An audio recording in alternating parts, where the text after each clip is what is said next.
இப்போ test 2ஓட answer key பார்க்கலாம். First question என்ன கொடுத்துருக்காங்கன்னு பாருங்களேன். 210 மற்றும் 55 ஆகியவற்றின் மீப்போவா வந்து 55x மைனஸ் 325 என்ற வடிவில் எழுதினால் எக்ஸின் மதிப்பு காண்கன்னு கொடுத்துருக்காங்களா. இந்த மாதிரி கொடுத்தா ஃபஸ்ட்டு என்ன பண்ணணும்னா 210 55 கொடுத்துருக்காங்களா, அதுக்கு ஃபஸ்ட்டு வந்து ஹச்சிசிஎஃப் கண்டுபிடிச்சிருங்க. கண்டுபிடிச்சிட்டு அந்த வர்ற ஹச்சிசிஎஃப்பும் நம்மளுக்கு கொடுத்துருக்காங்களா அது வந்து ஈக்குவல், ஓகேவா.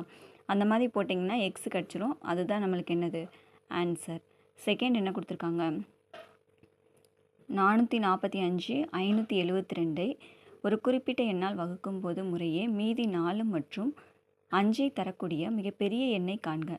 ஹச்சிசிஎஃப்பில் ரிமைண்டர் மீதி கொடுத்துருந்தாங்கன்னா ஒரு 5 சம் தான், 5 கான்செப்ட் தான் இருக்கும், ஓகேவா. இது என்ன கேட்டிருக்காங்க, மிகப்பெரிய எண் தானே கேட்டிருக்காங்க. 2 நம்பர் இருக்குது, 2 மீதி இருக்குது. அப்போ ரெண்டையுமே என்ன பண்ணிடணும், மைனஸ் பண்ணிடணும். மைனஸ் பண்ணிவிட்டு வர்ற நம்பருக்கு ஹச்சிசிஎஃப் கண்டுபிடிச்சிடணும், ஓகேவா. அதான் ஆன்சர். அதுக்கடுத்து 3வது சம் பாருங்கள். 3வது சம் உங்களுக்கு நார்மலாக ஹச்சிசிஎஃப் தான் கேட்டிருக்காங்க, அது எல்லாருமே போட்டுடலாம். 4வது சம் என்ன கொடுத்துருக்காங்கன்னு பாருங்கள். ஒரு நபரிடம் வந்து 532 பூந்தொட்டிகள் உள்ளன. அவர் வரிசைக்கு 21 பூந்தொட்டிகள் வீதம் அடுக்க விரும்பினால் எத்தனை வரிசைகள் முழுமை பெறும் எனவும் மற்றும் எத்தனை பூந்தொட்டிகள் மீதம் இருக்கும் எனவும் காண்கன்னு கேட்டிருக்காங்க. இது ஒன்றுமே இல்லை, கொஷினை நல்லா ரீட் பண்ணால் டிவைட் பண்ணி ரிமைண்டர் எவ்வளோ வருது, அதாவது எவ்வளோ வந்து கம்ப்ளீட் ஆகிருக்கு, எவ்வளோ ரிமைண்டர் இருக்குது அதான் கேட்டிருக்காங்க. டிவைட் பண்ணிங்கன்னா மொத்தம் வந்து 25 பூந்தொட்டிகள் வந்து முழுமை பெறும், 7 வந்து மீதம் இருக்கும், ஓகேவா. இது போட்டுடலாம். 5வது சம் என்ன கொடுத்துருக்காங்கன்னா,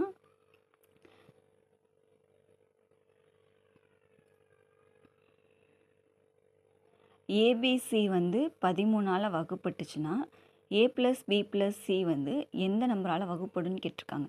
இப்போது ஏபிசிக்கு ஒரு வேல்யூ கொடுத்துக்கோங்க, ஓகேவா. அந்த நம்பர் 13ஆல் வகுப்பட்டால் அந்த ஏ ப்ளஸ் பி ப்ளஸ் சி அந்த நம்பரை பூரா கூட்டினா அந்த நம்பர் என்ன ஆகும்னா 13ஆல் வகுப்படும், ஓகேவா. அதான் ஆன்சர் 13 தான். அதுக்கடுத்து வந்து 6வது சம்மில் என்ன கொடுத்துருக்காங்க, நார்மலாக ஹச்சிசிஎஃப் போட்டுடலாம். 7வது சம்மு ஹச்சிசிஎஃப் தான், அதுவுமே போட்டுடலாம். எப்பயுமே ஹச்சிசிஎஃப் கண்டுபிடிக்கிறப்போ நம்மளுக்கு தெரிஞ்ச சின்ன நம்பரே யூஸ் பண்ணுங்கள், ஃபாஸ்ட்டாக போட்டுடலாம். நம்ம வந்து பெரிய நம்பர் யூஸ் பண்ணுறோம் அப்படி சொல்லி யூஸ் பண்ணி தப்பாக போடுறதுக்கு நம்மளுக்கு தெரிஞ்ச சின்ன நம்பரே யூஸ் பண்ணி ஃபாஸ்ட்டாக போட்டுடலாம், ஓகேவா. அதுக்கடுத்து வந்து 8வது சம்மு என்ன கொடுத்துருக்காங்கன்னா, ஒரு பால்காரர்கிட்ட வந்து பசும்பால் எருமைப்பால் வந்து 2 இது இருக்குது. சம அளவில் வந்து ரெண்டையுமே கலனில் வந்து அடைக்கிறாங்க. எவ்வளோ கலன் வந்து லாஸ்ட்டாக மீதம் இருக்கும், எவ்வளோ இதில் வந்து சம அளவு அடைச்சிருப்பாங்கன்னு கேட்டிருக்காங்க, ஓகேவா. அப்போ ரெண்டுக்கும் என்ன பண்ணணும், ஹச்சிசிஎஃப் தான் கண்டுபிடிக்கணும். அதுக்கு சம அளவுன்னு விட்டாலும் என்ன தான் ஹச்சிசிஎஃப் தான் கண்டுபிடிக்கிறப்போ ஆன்சர் என்ன வருது, 35. மீதி ஃபஸ்ட்டு உள்ளது என்னது, பசும்பாலோடது தானே. அப்போது பசும்பால் வந்து 5 கலனில் மீதி இருக்கும். செகண்ட் எருமைப்பால், அப்போ எருமைப்பால் வந்து 3 கலனில் மீதி இருக்கும், அவ்வளோதான். அதுக்கடுத்து வந்து 9வது சம்மு என்னதுன்னா ரிமைண்டர் சம்மு தான். நல்லா ரீட் பண்ணுங்கள். அது மிகப்பெரிய எண், ஒரே ஒரு மீதி தான் கொடுத்துருக்காங்க. நம்ம இப்போ வந்து 2வது சம்மில் பார்த்தீங்களா, 2வது சம்மில் என்ன கொடுத்துருக்காங்கன்னு பாருங்களேன். 2 மீதி கொடுத்துருப்பாங்க. அப்போ ஒவ்வொரு நம்பர்லேருந்தும் அந்த நம்பரை கழிப்போம். இங்கே வந்து என்ன கொடுத்துருக்காங்க, ஒரே ஒரு மீதி தான் கொடுத்துருக்காங்க.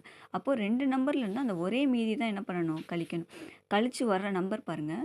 இதோட ஹச்சிசிஎஃப் ஆன்சர் வந்து என்னென்னா பெருசாக இருக்கும், ஓகேவா. இந்த மாதிரி இருந்துச்சுன்னா மேக்ஸிமம் என்ன பண்ணுங்கன்னா இந்த வகுத்தல் முறையை யூஸ் பண்ணுங்கள். இதுக்கு என்ன பேருனா யூக்ளிடின் வகுத்தல் அப்படி சொல்லி சொல்லுவாங்க.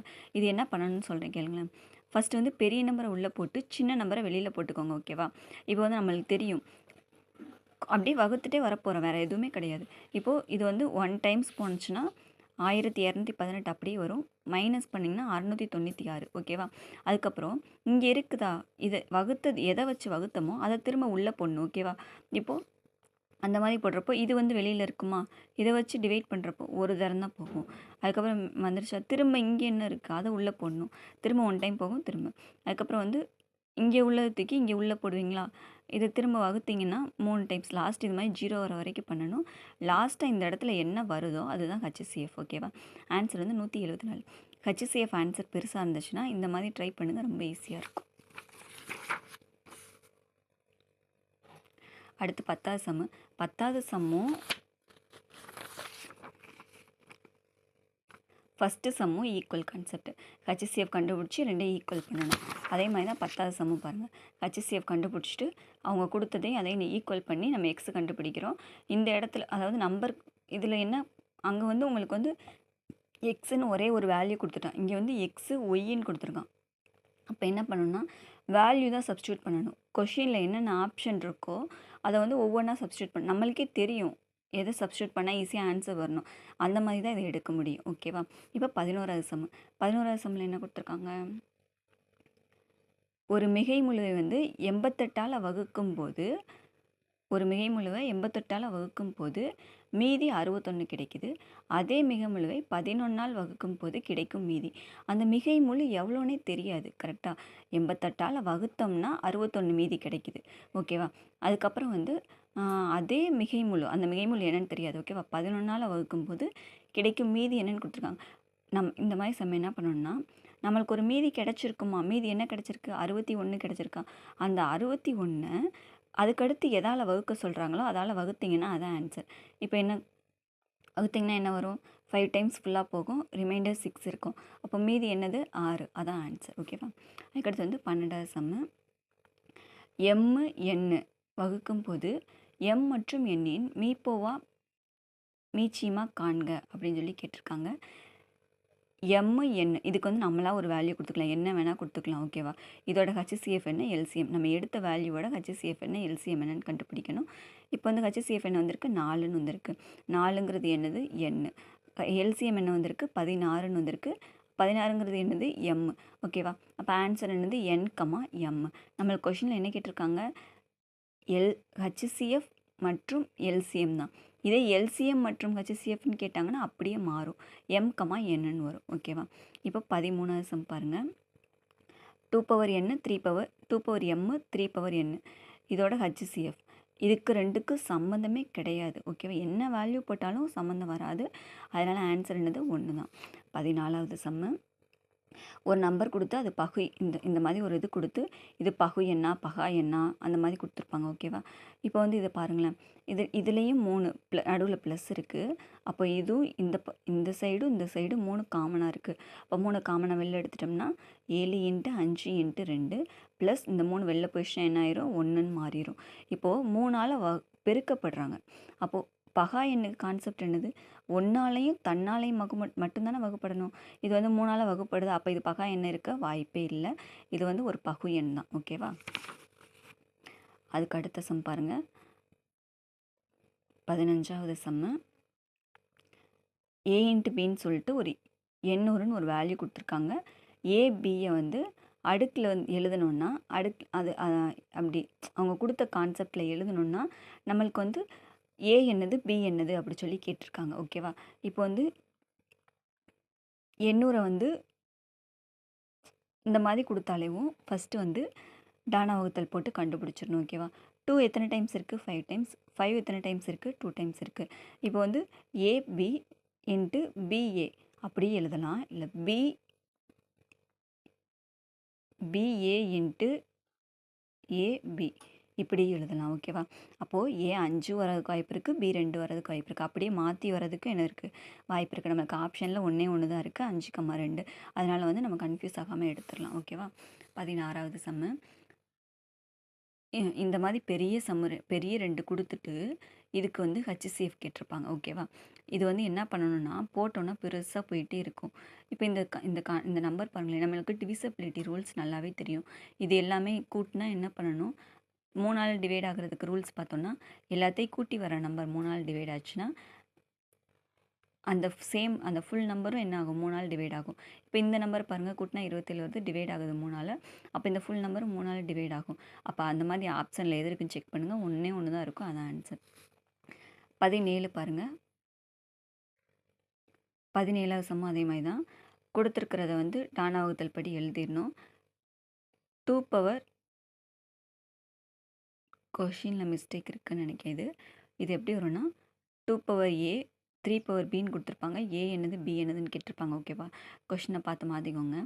ஏக்கு வந்து 9ன்னு அதாவது நம்ம டானா வகுத்தல் போட்டு 2 பவரில் என்ன வருதோ அது ஏ, 3 பவரில் என்ன வருதோ அது பி. அது மாற்றிக்கணும். ஓகேவா?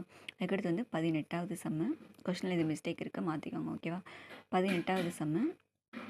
ஹெச்சிஎஃப் எல்சிஎம் கேட்டிருக்காங்க. இது நார்மலாக நம்மளே போட்டுடலாம். அதுக்கடுத்து வந்து 19வது சம் பாருங்களேன். 24, 15, 36 மீதியின்றி வகுப்படும் மிகப்பெரிய 6 இலக்க எண் கேட்டிருக்காங்க.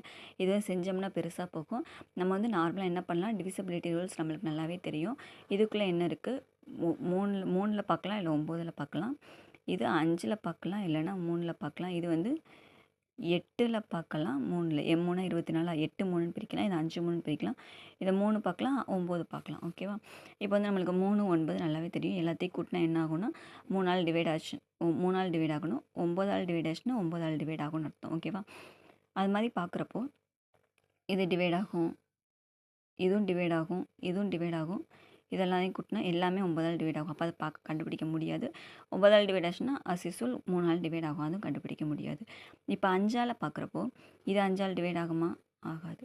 இது 5ஆல் டிவைட் ஆகுமா? ஆகாது. இது 2 தான் இருக்குது. ஓகேவா?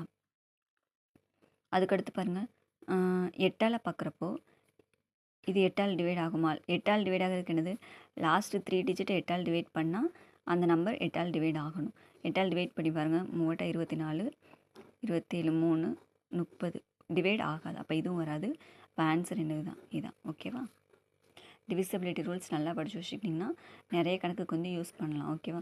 புரியலன்னா திரும்ப கமெண்ட்டில் போட்டு விடுங்க. நான் திரும்ப கூட தனியாக அந்த சம்மை எக்ஸ்பிளைன் பண்ணி வீடியோ போட்டு விட்றேன். ஓகேவா? இது வந்து ஸ்பீடாக முடிக்கணுங்கிறதுக்காக வந்து நான் போட்டுக்கிட்டு இருக்கேன். இப்போ வந்து 20வது சம் பார்க்கலாமா? இந்த சம் பாருங்கள். 35, 56, 91 வகுக்கும்போது மீதி 7ஐ தரக்கூடிய மிகச்சிறிய எண் எது அப்படி சொல்லி கேட்டிருக்காங்க. இது என்ன கேட்டிருக்காங்க, மிகச்சிறிய எண். இதுக்கு முன்னாடி ஒரு 2 பார்த்துருப்போம், அது புறமே என்ன மிகப்பெரிய எண் பார்த்துருப்போம். இதில் வந்து மிகச்சிறிய எண்ணு கேட்டிருக்காங்க. மிகச்சிறிய எண்ணுன்னு கேட்டாங்கன்னா ஃபஸ்ட்டு எல்சிஎம் கண்டுபிடிச்சிடணும். ரிமைண்டரை தொடவே கூடாது. லாஸ்ட்டாக என்ன பண்ணணும்னா ஒரே ஒரு ரிமைண்டர் இருந்துச்சுன்னா அதோட கூட்டிடணும். ஓகேவா? ஃபஸ்ட்டு எல்சிஎம் கண்டுபிடிச்சிட்டு ரிமைண்டரை கூட்டிடணும்.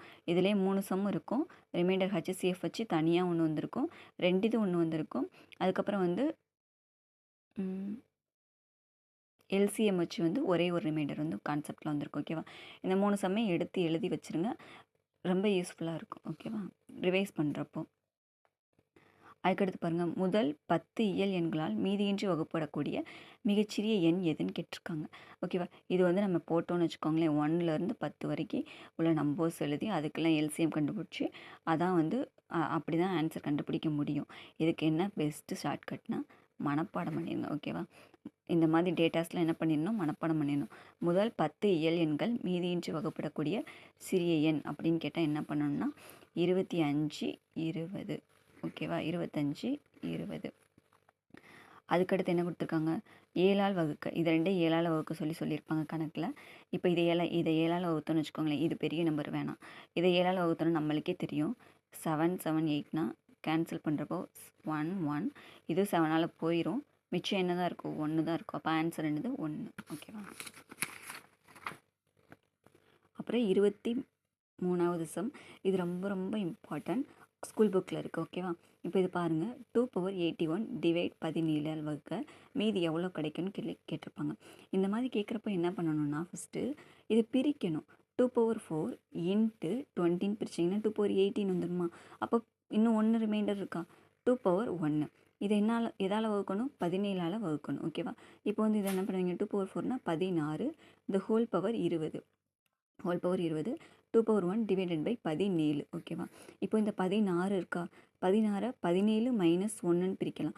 நம்மளுக்கு எப்படியெல்லாம் தேவையோ அப்படிலாம் பிரிச்சுட்டு வரோம். ஓகேவா?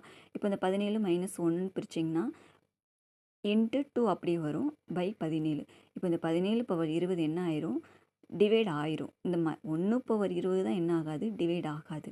ஓகேவா? அதை மட்டும் எடுத்துக்கிட்டோம். இன்ட்டு இந்த 2 டிவைட் ஆகாது. இப்போ இது -1/20 எத்தனை டைம் போட்டாலும் அது 1 தான் வரும். இன்ட்டு 2, அப்போ ஆன்சர் என்னது 2 மீதி. இந்த மாதிரி எந்த சம்மு கேட்டாலும் நம்மளுக்கு எப்படியெல்லாம் நம்மளுக்கு தேவையானது. இங்கே டிவைடு 17 இருக்கா, இங்கே டிவைட் 18 இருந்துச்சுன்னா அதுக்கு தகுந்த மாதிரி பிரிக்கணும். இங்கே என்ன இருக்கோ அதுக்கு தகுந்த மாதிரி பிரித்து ரிமைண்டர் கண்டுபிடிக்கணும். ஓகேவா? இப்போ 24வது சம்மு. 24வது சம் சேம் தான். நம்ம ஆல்ரெடி வந்து இதே கான்செப்டில் வந்து பார்த்துருக்கோம். ஹெச்சிஎஃப் கண்டுபிடிக்கணும். ஹெச்சிஎஃப் வந்து அந்த கொடுத்துருக்கிறதுக்கு வந்து ஈக்குவல் பண்ணி ஆன்சர் எழுதணும். ஓகேவா? இப்போ 25வது சம் பாருங்கள். இந்த சம்மோட பகா எண்ணு கேட்டிருப்பாங்க. இருங்க, 1729 பகா காரணிப்படுத்தும் போது அந்த பகா எண்களின் அடுக்குகளின் கூடுதல் என்னன்னு கேட்டிருக்காங்க. இது என்ன நம்பர்னு நல்லா மேக்ஸ் தெரிஞ்சவங்களுக்கு எல்லாம் தெரியும். ராமானுஜர் நம்பர் ரொம்ப ரொம்ப இம்பார்ட்டண்டான நம்பர் யாவும். இதை மனப்பாடம் கூட பண்ணி வச்சுக்கோங்க இந்த நம்பரை. 1729. ஓகே, 1729. இது வந்து பகா எண்ணை பிரிக்கிறப்ப எப்படி வரும்னா 7 × 13 × 19 தான் வரும். இதோட அடுக்குகளோட கூடுதல் கேட்டிருக்காங்க. அடுக்கு பாருங்க 1 1 1 இருக்கா. அப்போ இதெல்லாம் கூட்டினா என்ன வந்துடும்? ஆன்சர் வந்து 3. ஓகேவா? இப்போ வந்து பார்க்க வந்து அது என்ன சொல்கிறது, 25 சம்மு 1 ஹவர் 2 ஹவர்ஸ் போட்டேன்னா பார்க்க மாட்டீங்க. இது வந்து உங்களுக்கு ஆன்சர் மட்டும் தேவைப்படும்ல, அவங்க யூஸ் பண்ணிக்கோங்க. சப்போஸ் இதில் புரியாத சம் இருந்துச்சுன்னா நீங்கள் வந்து எனக்கு இது புரியலை அப்படி சொல்லிட்டு நம்பர் மட்டும் நீங்கள் கமெண்ட்டில் போடுங்க. அந்த சம்முக்கு தனியாக நான் ஃபுல்லாக எக்ஸ்ப்ளனேஷன் கொடுத்து வீடியோ போடுறேன். ஓகேவா? தேங்க்யூ.